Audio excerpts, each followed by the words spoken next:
आज का टॉपिक है त्रिज्यखंड और वृत्तखंड के क्षेत्रफल। आज के क्लास में जो करेंगे वो आप अगर ध्यान से कर लिए, समझ गए, तो आपको इसे आज जितना भी क्वेश्चन होगा आज का और आज से लेकर के मतलब इस चैप्टर में जितना प्रश्न या क्वेश्चन होगा वो सब आपको आसान लगेगा। ठीक है, तो ये आज का क्लास को आपको अच्छे से समझ के और कंसंट्रेट के साथ ध्यान दे के देखना है, समझना है। ठीक है, तो देखिए सिर्फ हम फार्मूला नहीं लिख रहे हैं, हम आपको बता रहे हैं कि फार्मूला आता कहाँ से है। सिर्फ फार्मूला रटने से फार्मूला याद नहीं होता है, इसलिए हम सबसे पहले आपको बताएंगे कि फार्मूला कहाँ से आएगा और उसके बाद आप फार्मूला समझ जाइएगा कि किस तरह से आता है, और ये सब बिल्कुल आसान है। ठीक है, तो हम इसको स्टार्ट कर रहे हैं। जैसे यहाँ पर है पहला है त्रिज्यखंड। इसमें पहला है त्रिज्यखंड, इसको इंग्लिश में बोलते हैं सेक्टर। त्रिज्यखंड क्या होता है? ये वृत्त है, वृत्त का ये केंद्र है, वृत्त का ये केंद्र है।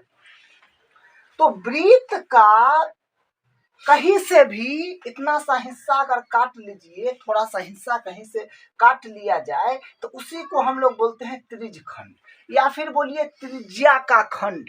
ये केंद्र से परिधि के किसी भी बिंदु को मिलाइएगा तो वो त्रिज्या होता है। इसमें दो त्रिज्या जो है ये क्या है, ये दो त्रिज्या यहाँ पर ये है, ये दो त्रिज्या से ये वृत्त का जो ये भाग को काटा गया है दो त्रिज्या की मदद से, और ये यहाँ से यहाँ तक है, इसको चाप बोलेंगे। तो दो त्रिज्या और उसके अंतर्गत जो चाप है और वो जो भाग बन रहा है उसी को बोलते हैं त्रिज्यखंड। तो त्रिज्यखंड क्या होगा कि त्रिज्या वृत्त के अंदर त्रिज्या से कटा हुआ जो खंड होगा, जो टुकड़ा होगा, उसको हम बोलेंगे त्रिज्यखंड। ये जो है ये त्रिज्यखंड हो गया, ये त्रिज्यखंड है। लेकिन इतना हिस्सा काट लिए तो उसके बाद तो फिर ये बचा ना, जैसे ई काटने के बाद तो ये फिर बचा अपने पास, जो बचा वो भी त्रिज्यखंड है। कहीं से वृत्त के अंदर कहीं से एक टुकड़ा काट के अगर आप निकाल रहे हैं इस तरह से, तो उसको हम बोलेंगे त्रिज्यखंड, और जो बच जाएगा वो भी होगा त्रिज्यखंड। लेकिन ये छोटा सा हिस्सा है इसलिए इसको हम बोलेंगे लघु त्रिज्यखंड। इसको बोलेंगे लघु त्रिज्यखंड, लघु त्रिज्यखंड। ठीक है, नाम से स्पष्ट हो रहा है, लघु त्रिज्यखंड मतलब छोटा वाले टुकड़ा को बोलेंगे लघु त्रिज्यखंड, और जो बड़ा वाला टुकड़ा जो होगा जो ये है इसको हम लोग बोलेंगे दीर्घ त्रिज्यखंड, दीर्घ त्रिज्यखंड, बोलेंगे दीर्घ त्रिज्यखंड। उसके बाद एक और आएगा जिसको बोलेंगे वृत्तखंड। वृत्तखंड को इंग्लिश में बोलते हैं सेगमेंट। वृत्त के अंदर जीवा द्वारा काटा गया क्षेत्र को हम लोग बोलते हैं वृत्तखंड। तो ये कहीं पर भी काटिए, यहाँ कहीं पर भी जो हिस्सा बनेगा ये हिस्सा बन जाएगा, इसमें भी दो हिस्सा बनेगा, एक ये हिस्सा होगा और एक बड़ा वाला हिस्सा जो मान लीजिए ये बचा, ये हिस्सा बड़ा वाला बचा, तो छोटा वाला हिस्सा को हम लोग बोलेंगे लघु वृत्तखंड। छोटा वाला हिस्सा को बोलेंगे लघु वृत्तखंड, लघु वृत्तखंड। उसके बाद जो बड़ा हिस्सा होगा उसको बोलेंगे दीर्घ वृत्तखंड, दीर्घ वृत्तखंड। तो हम क्या अभी देखें, क्या समझे कि एक त्रिज्यखंड के बारे में समझे, एक वृत्तखंड के बारे में समझे। तो त्रिज्यखंड क्या होता है कि वृत्त के अंदर त्रिज्या से कटे हुए टुकड़े को हम लोग बोलते हैं त्रिज्यखंड। देखिए नाम से अर्थ स्पष्ट है, त्रिज्या का खंड। तो वृत्त के अंदर त्रिज्या से कटे हुए भाग को कहीं पर भी कट सकता है, तो उस टुकड़ा को हम लोग बोलते हैं त्रिज्यखंड। तो उसमें दो टुकड़ा होगा, छोटा वाला टुकड़ा को बोलेंगे त्रिज्यखंड और बड़ा वाला टुकड़ा को बोलेंगे दीर्घ त्रिज्यखंड। उसी प्रकार एक पर है वृत्तखंड जिसको बोलते हैं सेगमेंट। के अंदर जीवा द्वारा कहीं पर भी वृत्त के अंदर जीवा द्वारा कटे भाग को हम लोग बोलते हैं वृत्तखंड। ये वृत्त है, वृत्त के अंदर कहीं पर भी जीवा ले लीजिए कहीं पर, तो उसको क्या होगा, वृत्त को दो टुकड़ा में बांटेगा। उस दो टुकड़ा का नाम होगा, छोटा वाला टुकड़ा जो होगा उसको लघु वृत्तखंड, और बड़ा वाला टुकड़ा को बोलेंगे दीर्घ वृत्तखंड। दीर्घखंड, त्रिज्यखंड यानी सेक्टर, और वृत्तखंड यानी सेगमेंट। ये दो चीज के बारे में अभी देखें। अब यहाँ पर समझना है कि हम लोग तो जानते हैं कि ये वृत्त है, तो वृत्त का आसानी से निकाल लेंगे, लेकिन हमको बोले कि नहीं, वृत्त के अंदर ये छोटा सा टुकड़ा कटा हुआ है, उसका क्षेत्रफल निकाल के बताइए हम कैसे निकालेंगे। वृत्त के अंदर ये छोटा सा टुकड़ा है, ये कटा हुआ है, इसका क्षेत्रफल निकालने के लिए कहा जाए तो कैसे निकालेंगे, या फिर बड़ा जो है बड़ा टुकड़ा का बोले निकालने के लिए तो कैसे निकालेंगे। कटा हुआ टुकड़ा है उसका क्षेत्रफल हम लोग निकालना सीखेंगे अभी, जिसको छोटा टुकड़ा को बोलते हैं लघु त्रिज्यखंड और बड़ा टुकड़ा को बोलते हैं दीर्घ त्रिज्यखंड। इसका क्षेत्रफल हम लोग निकालना सीखेंगे। तो सबसे पहले देखेंगे इसका फार्मूला क्या है। तो फार्मूला क्या होगा, जैसे देखिए आपको, अगर मान लीजिए कि 50 नंबर का टेस्ट हुआ है, हमको 30 नंबर आया है, तो 30 नंबर आया है तो जो हमको आया है वो ऊपर लिखाएगा, और जो जितना का एग्जाम हुआ है वो नीचे लिखाएगा, और परसेंट में जाने के लिए मल्टीप्लाई करते हैं 100 से, है ना, करते हैं। तो इसमें जो ये टुकड़ा है, जो ये छोटा सा टुकड़ा जिसको बोलते हैं लघु त्रिज्यखंड, तो इसका ये वृत्त का कितना हिस्सा होगा, क्योंकि वृत्त का तो हिस्सा है, तो कितना हिस्सा है। मान लीजिए वृत्त, ये देखिए यहाँ पर ये जो है, ये इस मान लेते हैं कि ये थीटा कोण है इसका, ठीक है, तो ये थीटा कोण है। मान लीजिए कि इसके अंदर ये कोण है थीटा, तो लेकिन वृत्त का जो होता है पूरा कोण होता है 360, तो ये थीटा है, तो ऊपर यहाँ से यहाँ तक कितना बच गया होगा, 360 में से ई घटा दीजिएगा तो इसी का हिस्सा बचा। नीचा अगर ये कोण है थीटा और वृत्त का टोटल कोण होता है 360, तो ये कोण थीटा है, तो ई वाला कोण कितना बचेगा, 360 में से ई घटा देंगे तो ऊपर क्या बचेगा, क्या। तो हम लघु त्रिज्यखंड का क्षेत्रफल निकालते हैं। तो देखिए यहां से आएगा लघु त्रिज्यखंड का क्षेत्रफल। तो लघु त्रिज्यखंड का क्षेत्रफल कैसे निकालेंगे, जो आपको हम बताए, लघु त्रिज्यखंड का मतलब क्या, ये इतना हिस्सा, ये हिस्सा, तो ये हिस्सा क्या है, वृत्त का ही तो हिस्सा है। तो वृत्त का हिस्सा है तो कितना है, वृत्त का हिस्सा है ये, तो कितना है। तो आपको एग्जांपल में बताया ना कि जैसे मान लीजिए कि हमारे टेस्ट था 50 नंबर का, आया 30 नंबर, तो 30 नंबर ऊपर टोटल नीचे, परसेंट में जाने के लिए गुने 100। तो उसी प्रकार हम लघु त्रिज्यखंड का क्षेत्रफल निकालते हैं। तो लघु त्रिज्यखंड जो है, ये त्रिज्या का टुकड़ा है, ये वृत्त का ही भाग है, तो ये इसको इसी तरह से हम निकालेंगे। तो ये कोण है थीटा, इसको तो हम थीटा माने हुए हैं, तो ये हो जाएगा थीटा बट्टा पूरा कोण तो इसका 360 है, 360 गुने किसका, हम एक भाग ले रहे हैं वृत्त का, तो वृत्त का भाग ले रहे हैं, तो वृत्त का क्षेत्रफल लिखाएगा जो होता है पाई आर स्क्वायर।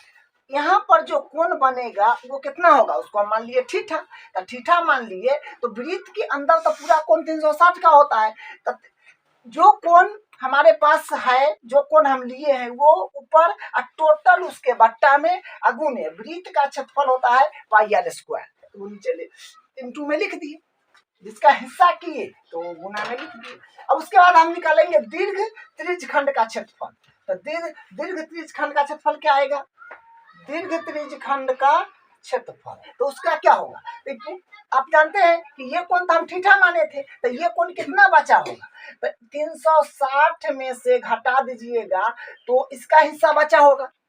360 में से घटने के बाद ये इसका हिस्सा बच जाएगा, तो क्या होगा, 360 माइनस थीटा बट्टा वृत्त के अंदर सभी कोणों का योग होता है 360, वृत्त के अंदर टोटल कोण होता है 360, तो बट्टा में 360 गुने हो जाएगा पाई आर स्क्वायर।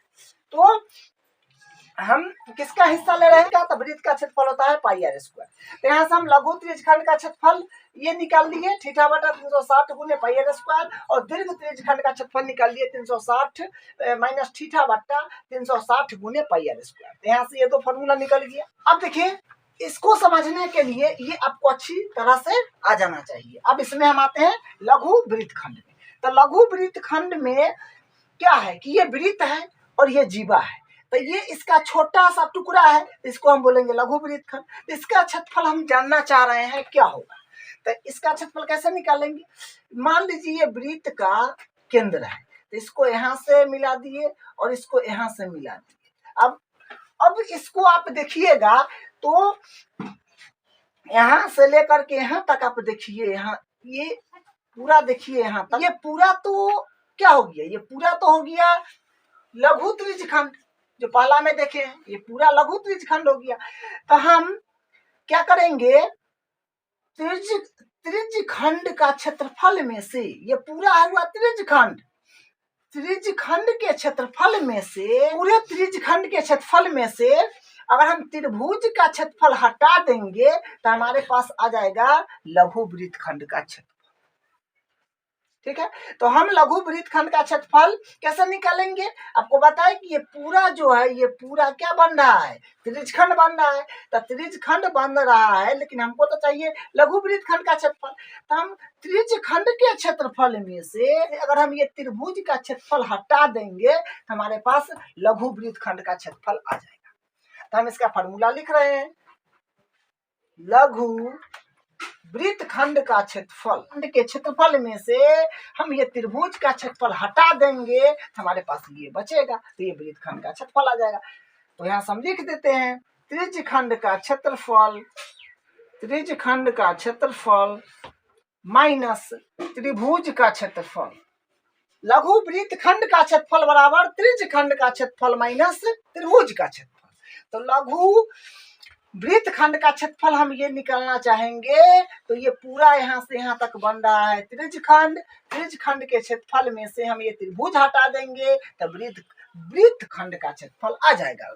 एकदम सिंपल सा बात है। अब उसके बाद हम आते हैं लघु वृत्तखंड निकाल लीजिए, तब दीर्घ वृत्तखंड निकालना है। तो दीर्घ वृत्तखंड का क्षेत्रफल कैसे निकालेंगे, तो लिखते हैं दीर्घ वृत्तखंड का क्षेत्रफल हम निकालना चाह रहे हैं।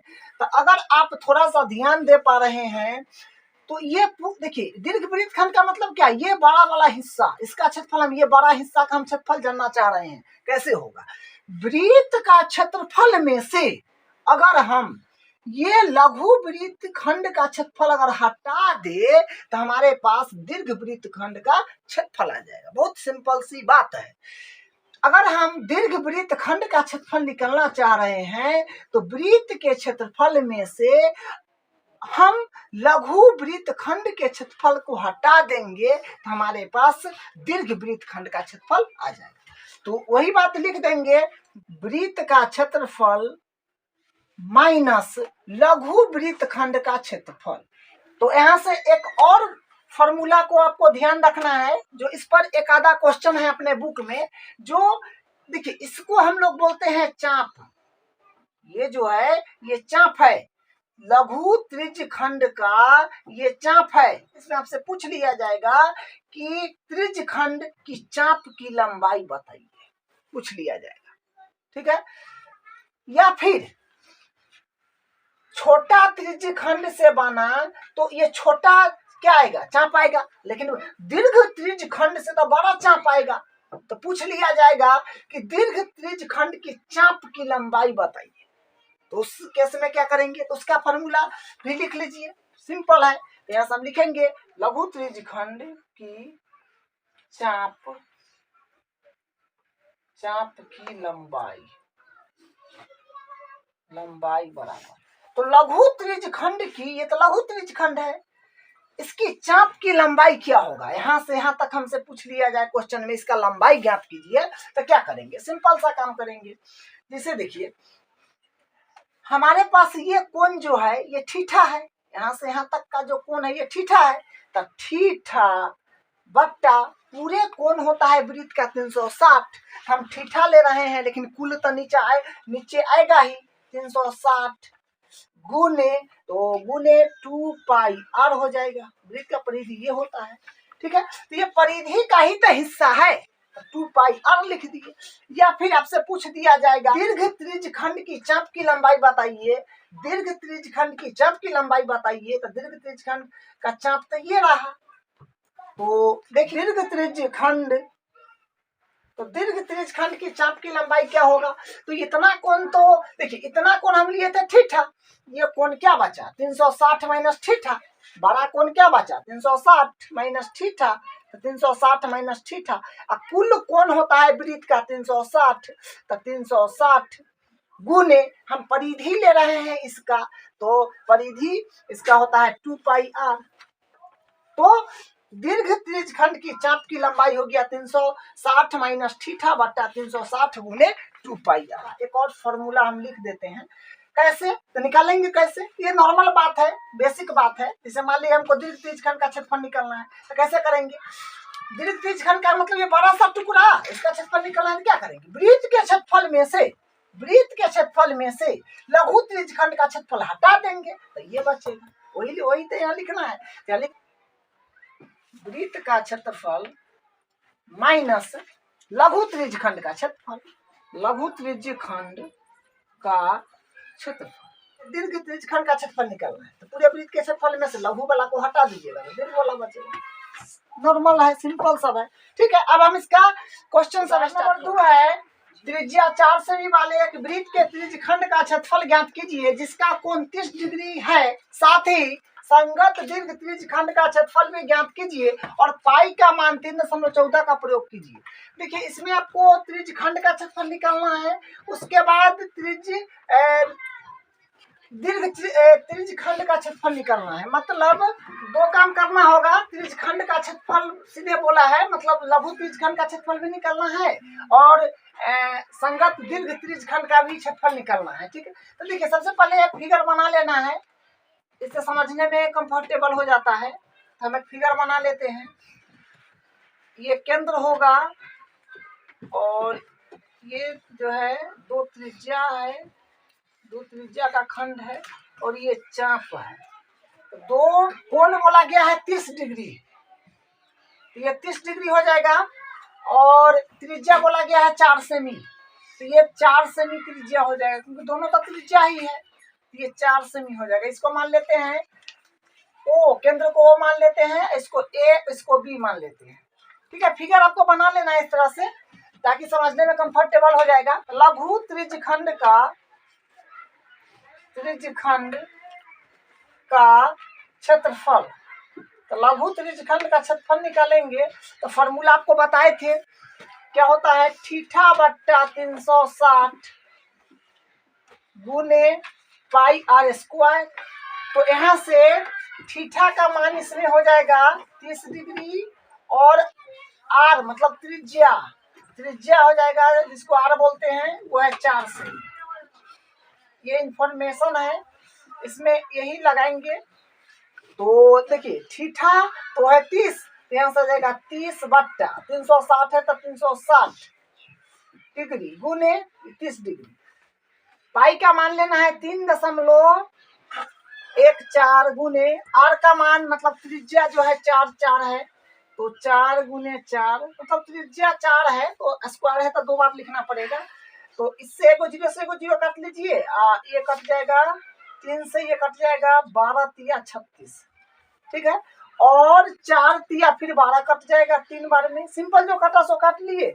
और यहाँ पर फिर आ गया है 3.14 गुने 4 बट्टा 3, लगभग में आएगा 4.19 सेमी स्क्वायर, ये अप्रोक्स वैल्यू आएगा, लगभग में आ जाएगा, ठीक है। तो हम यहाँ से क्या किए हैं, त्रिज्य खंड का क्षेत्रफल निकाल लिए हैं। अब हमको दीर्घ त्रिज्य खंड का क्षेत्रफल निकालना है, तब यहाँ से फिर दीर्घ त्रिज्य खंड का क्षेत्रफल निकाल रहे हैं।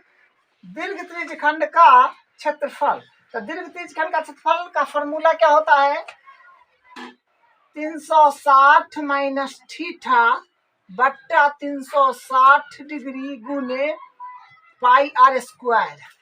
ठीक है, फार्मूला आपको रटा हुआ होना चाहिए, इसको फार्मूला को याद करना है ताकि फटाफट क्वेश्चन सब होते चला जाए। तो ये होगा। एक और फार्मूला बताए थे, जो वृत्त के क्षेत्रफल में से लघु त्रिज्यखंड का क्षेत्रफल अगर हटा दीजिएगा तो वो आ जाएगा। तो उससे भी आप कर सकते हैं, लेकिन हम इससे कर रहे हैं। तो यहाँ से आ जाएगा 360 है, तो 360 माइनस थीटा का मान 30 डिग्री बट्टा ये 360 गुणे पाई का मान 3.14 लेना है। आर मतलब त्रिज्या, तो 4 स्क्वायर है, तो 4 4 2 बार 4 गुणे 4। अब यहाँ से इसको जब घटा लेंगे तो आ जाएगा 330 बट्टा 360 गुणे 3.14। 12 तिया 33 कट जाएगा, और 12 तिया 36 कट जाएगा, और 4 तिया 12 कट जाएगा, और उसके बाद जो बचा उसको लिख देते हैं डिटीज 11 गुणे 3.1 4 गुणे 4 बट्टा 3। कैलकुलेशन करिएगा तो लगभग में 46.1 सेमी स्क्वायर आ जाएगा, ये लगभग आ जाएगा। ठीक है, तो यही इसका आंसर है।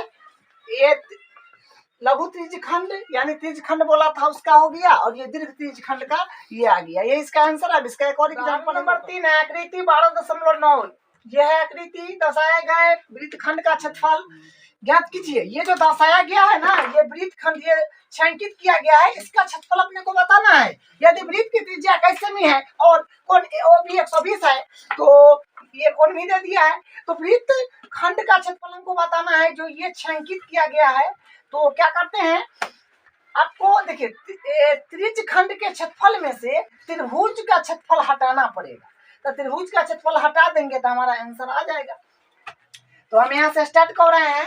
वृत्त खंड का क्षेत्रफल, वृत्त खंड का क्षेत्रफल बराबर लिखेंगे वही त्रिज्य खंड का क्षेत्रफल माइनस त्रिभुज का क्षेत्रफल, त्रिभुज का क्षेत्रफल। सबसे पहले त्रिज्यखंड का क्षेत्रफल निकाल लेते हैं। हमको ये चीज ज्ञात करना है, तो इसमें हमको त्रिज्यखंड का वैल्यू ला करके डालना होगा, और त्रिभुज का क्षेत्रफल का जो होगा वैल्यू वो ला करके डालना होगा। हम सबसे पहले त्रिज्यखंड का क्षेत्रफल निकाल लेते हैं। क्या से लिखेंगे, त्रिज्यखंड का क्षेत्रफल।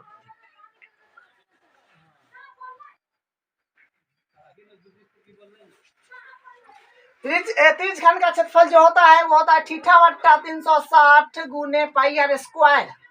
तो फिर यहाँ से आप देख पा रहे हैं कि थीटा का मान है 120 और आर का मान है यानी त्रिज्या है 21 सेमी। ये इसका इंफॉर्मेशन है। इसमें ये इंफॉर्मेशन को डाल देंगे तो त्रिज्यखंड का क्षेत्रफल आ जाएगा। तो थीटा का मान हो गया 120 डिग्री बट्टा 360 डिग्री गुने पाई का मान 22/7 बोला गया है। 22/7 गुने आर है 21, 21 दूसरा लिखना पड़ेगा क्योंकि स्क्वायर है। एगो जीरो से एगो जीरो कट जाएगा, 12 तिया 36 कट जाएगा, और ये कट जाएगा 3 से 7 बेर 7 21, और ये 7 से 7 कट गया। तो इस सबको कैलकुलेशन करिएगा तो 462 सेमी स्क्वायर आ जाएगा। ठीक है, तो हम त्रिज्यखंड का क्षेत्रफल निकाल लिए हैं। अब त्रिभुज का क्षेत्रफल निकालेंगे। तो त्रिभुज का क्षेत्रफल निकालने के लिए यहाँ पर एक हम त्रिभुज पहले बना लेते हैं। इस तरह से हम सीधा करके बना लेते हैं। ठीक है, ऐसे। और यहाँ पर जो कोण है 120 है, और इसका नाम है, इसका OAB नाम है। हम इसका क्षेत्रफल निकालना चाह रहे हैं। ये 21 सेमी है और ये भी 21 सेमी है। देखिए हम इसके ये जो है ये सामने से इस पर सामने वाले शीर्ष से, देखिए ये शीर्ष से सामने वाला भुजा पर हम लंब डाल रहे हैं। तो लंब डाल दिए हैं, तो लंब क्या करेगा, लंब देखिए यहाँ पर एक खास बात है कि ये समद्विबाहु त्रिभुज हो गया, क्योंकि जिसका दो भुजा बराबर होता है वो समद्विबाहु त्रिभुज होता है। तो समद्विबाहु त्रिभुज में अगर हम उसके सामने वाले शीर्ष से सामने वाले भुजा पर लंब डालते हैं तो उस भुजा को समान दो भाग में बांटता है। ये 120 है तो ये 60 में बट जाएगा। ये 60 में बट गया है। तो ये देखिए यहाँ से अब हम समझते हैं कि ये कोण है, इस कोण के सापेक्ष हम बात कर रहे हैं। यहाँ से लंब डाले तो 90 हो गया, तो 90 कर्ण हो जाएगा। हम इस कोण के सापेक्ष बात कर रहे हैं, तो इस कोण के सापेक्ष बात करेंगे तो जिस कोण के सापेक्ष बात होता है उसके सामने वाला भुजा लंब होता है। उसके बाद ये आधार हो जाएगा, और 90 के सामने वाला तो हमेशा कर्ण होता ही है। अब देखिए हमारे पास कर्ण दिया है और आधार भी लाना है और लंब भी लाना है। तो आप ट्रिक बताए थे, लाला आम लाया कच्चे कच्चे आम। तो यहाँ पर होता है साइन, यहाँ होता है कॉस, यहाँ होता है टेन। बस 3 को याद रखिए, सब काम हो जाएगा। तो आधार और कर्ण में संबंध है कॉस के पास, तो कॉस हो जाएगा कॉस 60 बराबर आधार बट्टा कर्ण। आधार बट्टा कौन, तो cos 60 का वैल्यू होता है 1/2 बराबर आधार। आधार अपने पास है नहीं है लेकिन नाम है ओसी बट्टा कर्ण। कर्ण है 21, 21 कैंची गुना कर दीजिए तो आ जाएगा, इसमें इससे करिएगा तो 21 आ जाएगा, इसमें करिएगा तो 2 ओसी आ जाएगा। तो ओसी बराबर आ जाएगा 21 बट्टा मल्टीप्लाई में तो डिवाइड में चल जाएगा, 21/2 आ गया। उसके बाद हमको अभी ना देखिए अपने को अभी आधार मिल गया है ओसी। अब हमको लंब निकालना है, तो यहाँ से कर्ण और लंब, तो लंब और देखिए लंब और कर्ण में संबंध है साइन के साथ, तो साइन यहाँ पर हम लगा देते हैं साइन, फिर 60 होगा, इसी कोण के सापेक्ष बात कर रहे हैं तो साइन 60 बराबर, तो साइन थीटा बराबर होता है लंब बट्टा कर्ण, तो लंब बट्टा कर्ण, तो साइन 60 के साइन 60 का वैल्यू होता है √3/2 बराबर लंब। लंब अपने पास है नहीं है तो नाम दे दीजिए BC। कर्ण, कर्ण है, कर्ण है 21, तो इसको फिर कैंची गुना कर लेंगे इसमें, इससे तो आ जाएगा 2BC बट्टा और यहाँ से आ जाएगा √21 आ जाएगा यहाँ से, तो यहाँ से BC बराबर आ जाएगा 21 √3/2। तो हम लंब और आधार निकाल लिए हैं। अब हम त्रिभुज का क्षेत्रफल निकाल सकते हैं आसानी से, तब यहाँ से लिख देंगे त्रिभुज AOB का क्षेत्रफल। ठीक है, आप लाइन से चलाते आइएगा, जैसे मानिए कि पहले ये निकालना है, उसके बाद ये करना है, उसके बाद नीचे त्रिभुज का क्षेत्रफल निकालना है, लाइन से निकालिएगा, और तब लास्ट में ये, तो आपको हम मोटिवेशन बता दिए कि कैसे करना है। ठीक है, हम इसका ओरल बता दिए थे कि क्या करना है, तो वो यहाँ से हम किए हैं, लेकिन आप सिस्टमेटिक लिखिए, पहले ये निकालिएगा, तब ये निकालिएगा, तब त्रिभुज का क्षेत्रफल निकालिएगा, तब उसके बाद ये परमान बैठाइएगा। तो यहाँ से त्रिभुज AOB का क्षेत्रफल अब निकालेंगे तो हो जाएगा 1/2 गुने आधार गुने ऊंचाई। अब इसमें बैठा दीजिए तो 1/2 हो जाएगा आधार, आधार नीचे वाला पूरे होगा, तो हम अभी BC सिर्फ निकाले हैं जो आया है 21 √3, लेकिन ये इसका दुगुना होगा। ठीक है, तो दुगुना करिएगा तो यानी यहाँ से हमको AB होगा आधार, तो दुगुना करना होगा, तो AB आ जाएगा 2 गुने होगा BC, AB जो होगा 2 गुने BC होगा, तो AB बराबर आ जाएगा 2 गुने BC का माना है 21 √3/2, तो 2 से 2 कट जाएगा, तो यहाँ से AB का वैल्यू आ जाएगा 21 √3, तो AB आ जाएगा 21 √3। तो यहाँ पर आप रखिएगा आधार AB पूरा होगा ना, तो 21 √3 गुने ऊंचाई, ऊंचाई यही होगा जो कितना आया है OC 21/2। देखिए सबको मल्टीप्लाई करिएगा तो 441 √3 सेमी स्क्वायर आ जाएगा, बट्टा 4। ठीक है, सबको मल्टीप्लाई करिएगा 441 √3/4 आ जाएगा। अब हम यहाँ पर रख रहे हैं तो त्रिज्यखंड का क्षेत्रफल जो हम निकाले थे वो है 462, 441 √3/4। इसको हम एलसीएम ले लेते हैं, इतना के 4 से मल्टीप्लाई करिएगा तो 1839 आएगा, माइनस 4 का 4 तो एडिटी आ जाएगा 441 √3, 21 √3। ठीक है, इसमें से 21 कॉमन आ रहा है और ये बट्टा 4 यहाँ पर दे देते हैं, बट्टा में इसी तरफ दे दिए, तो यही इसका जो है ये फाइनल आंसर आ गया। ठीक है, तो क्वेश्चन थोड़ा लंबा था लेकिन भारी नहीं था, आसान था। ठीक है, आपको सिर्फ स्टेप समझना है क्या क्या करना है, तो उस तरह से हम किए हैं, आपको सिस्टमेटिक लिख करके करना है। ठीक है, तो ये एग्जाम्पल आपका कंप्लीट हो गया है। देखिए 2 पैटर्न का इसमें क्वेश्चन था और 2 पैटर्न का क्वेश्चन अगर आप अच्छे से समझ गए तो आपका पूरा प्रश्नावली या क्वेश्चन आसान लगेगा। ठीक है, बनना शुरू हो जाएगा। तो ये एग्जाम्पल इसका कंप्लीट हो गया।